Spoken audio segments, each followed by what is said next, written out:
Alright folks, let's dive right into it. Today I'm going to walk you through the step-by-step process of installing Windows 11 on your PC. Whether you're upgrading from an older version or doing a fresh install, I've got you covered.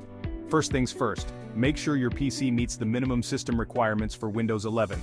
You'll need a compatible 64-bit processor, 4 GB of RAM, and at least 64 GB of storage. Don't forget to enable Secure Boot and TPM 2.0 in your BIOS settings. If you're not sure how to do that, check your motherboard's manual or manufacturer's website. Next, head over to the Microsoft website and download the Windows 11 Installation Media tool. Run the tool and choose Create Installation Media. You'll need a USB drive with at least 8 GB of space for this. Follow the prompts to create your bootable USB drive. Once your USB drive is ready, restart your PC and boot from the USB drive. You might need to press a specific key like F2 or Delete to enter the boot menu. From there, select your USB drive to start the Windows 11 installation process. On the first screen, choose your language, time, and keyboard preferences, then click Next. Hit Install Now and enter your product key if you have one. If not, you can choose the I don't have a product key option and activate Windows later.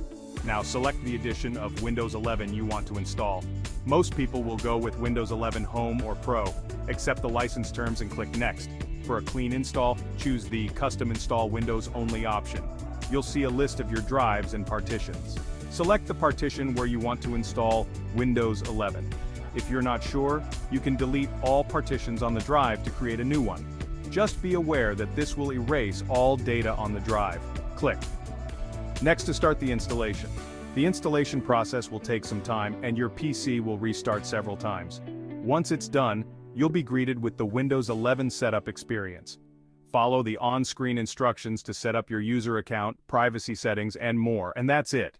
You've successfully installed Windows 11 on your PC.